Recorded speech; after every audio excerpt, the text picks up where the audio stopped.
semakin saya menyadari bahwa pasti ada cukup banyak guru-guru honorer ini yang gajinya sekarang dibayar antara 100 sampai 300 ribu rupiah per bulan, yang sebenarnya layak menjadi ASN, yang sebenarnya punya kompetensi untuk menjadi guru yang baik. Dan karena itu kita memastikan di Kemendikbud bahwa ada jawaban dari pemerintah. Izinkan saya memaparkan pentingnya seleksi guru P3K pada tahun 2021 mendatang.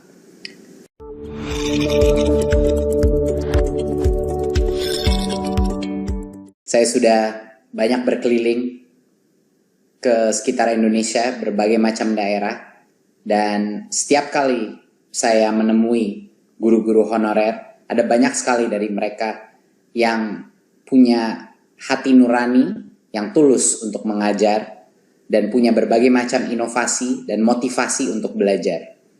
Jadi semakin saya terjun ke lapangan, ada jawaban mengenai bagaimana bagi yang layak dan punya kompetensi yang baik, bagaimana mengenai kesejahteraan mereka, bagaimana mengenai kesetaraan nafkah mereka. Jadi ini adalah bentuk jawaban kami dan pembuktian bahwa pemerintah hadir dan menjawab pertanyaan dan tantangan dari berbagai macam guru honorer di seluruh Nusantara kita.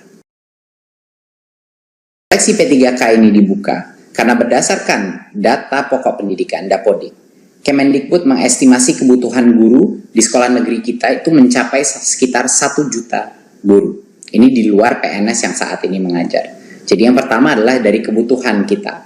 Tetapi juga pembukaan seleksi ini adalah upaya untuk menyediakan kesempatan yang adil untuk para guru-guru honorer kita yang terbaik untuk membuktikan kompetensi mereka tanpa kita batasi. Jadi ini juga adalah bagian daripada filsafat Merdeka Belajar, di mana setiap guru-guru kita, guru-guru honorer di seluruh Nusantara kita, bisa punya kemerdekaan untuk membuktikan dirinya. Apakah mereka punya kompetensi untuk diangkat menjadi ASN sehingga meningkatkan nafkah mereka dan kesejahteraan mereka. Pemerintah membuka kesempatan bagi guru-guru honorer di sekolah negeri dan di swasta yang terdaftar di Dapodik. Ini juga termasuk guru eks tenaga honorer kategori 2 yang belum pernah lulus seleksi menjadi PNS atau P3K sebelumnya. Dan yang kedua adalah untuk lulusan PPG yang saat ini tidak mengajar. Jadi dua-duanya boleh diberikan kesempatan di tahun 2021 untuk mengikuti tes seleksi ini. Yang pertama harus ditekankan bahwa ini adalah seleksi massal yang akan dilakukan secara online di tahun 2021. Pemerintah telah mempersiapkan bagi yang lolos seleksi tersebut akan dijamin akan menjadikan P3K dan akan penganggarannya sudah disiapkan. Tetapi masih harus lolos seleksi. Jadi salah satu pesan yang terpenting bagi teman-teman media juga dalam pengumuman ini dipastikan bahwa ini adalah seleksi di tahun 2021. Jadinya apa yang membuat seleksi ini berbeda dari sebelum-sebelumnya?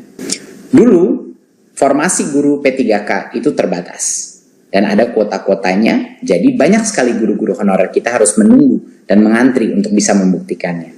Di tahun 2021 ini akan berubah.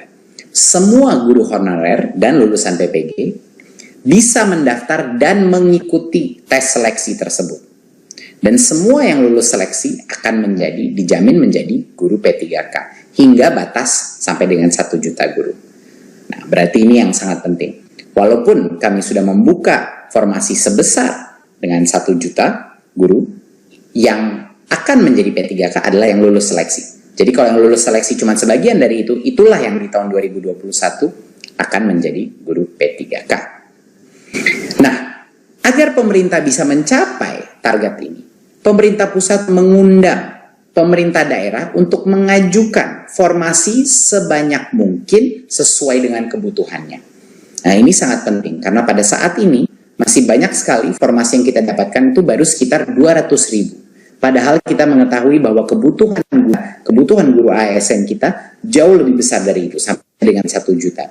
Jadinya masih ada gap, masih ada yang harus kita tutupi, perbedaan antara formasi yang sudah diterima sama jumlah yang seharusnya ada. Jadi kami mohon semua pemerintah daerah untuk mengajukan formasi sebanyak-banyak mungkin sesuai dengan kebutuhannya, ya. Karena kalau lolos tes P3K ini, anggarannya akan dijamin oleh pemerintah pusat, akan sudah disiapkan, tidak perlu khawatir. Jadi ini perbedaannya dari yang dulu. Dulu formasi itu terbatas, di tahun 2021 semuanya akan bisa mengikuti tes online tersebut dan bisa membuktikan kelayakannya. Yang kedua, sebelumnya setiap pendaftar itu diberikan kesempatan mengikuti ujian seleksi rata-rata sebanyak 1 kali per tahun untuk mengikuti itu. Bedanya di tahun 2021, setiap pendaftar ini diberikan kesempatan beberapa kali. Jadi kalau dia gagal pada kesempatan yang pertama, dia dapat belajar lagi, belajar ulang, dan mengulang ujian hingga 2 kali. Ya, 2 kali lagi. Jadi total itu bisa mengambil 3 kali tes tersebut. Dan ini bisa di tahun yang sama, di tahun 2021, ataupun di tahun berikutnya. Karena ini akan menjadi suatu program yang berkesinambungan. Ketiga, sebelumnya tidak ada materi persiapan untuk para pendaftar.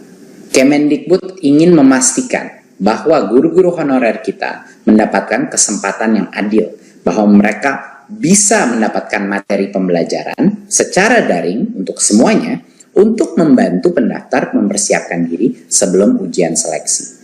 Jadi kita akan pastikan bahwa akan ada berbagai macam pelatihan online yang bisa dilakukan secara mandiri oleh para guru-guru honorer untuk mempersiapkan diri untuk ujian seleksi ini. Karena standar ujian seleksi ini akan ditentukan dengan standar dengan kualitas yang baik. Ya, itu adalah suatu hal yang sangat penting untuk memastikan kualitas mutu pembelajaran anak-anak kita itu masih terjaga. Keempat, sebelumnya pemerintah daerah yang harus menyiapkan anggaran gaji peserta yang lulus seleksi guru P3K. Tapi di tahun 2021 pemerintah pusat memastikan tersedianya anggaran bagi gaji semua peserta yang lulus seleksi guru P3K. Jadinya daerah sekali lagi tidak perlu khawatir mengajukan formasi sesuai dengan kebutuhannya karena anggarannya sudah disiapkan. Dan yang terakhir, biaya penyelenggaraan ujian sebelumnya biasanya ditanggung oleh pemerintah daerah. Tetapi di tahun 2021, biaya penyelenggaraan ujian ditanggung oleh Kemendikbud. Ini adalah perubahan-perubahan yang transformatif dari proses seleksi sebelumnya dan yang sekarang. Makanya kami di Kemendikbud beserta bekerjasama dengan Pan-RB dengan juga Kemenq untuk memastikan bahwa di 2021 kita benar-benar memberikan kesempatan yang adil untuk semua guru honorer membuktikan kehandalannya, membuktikan kompetensinya untuk bisa menjadi ASN. Terima kasih, sekian dari saya. Wassalamualaikum warahmatullahi wabarakatuh.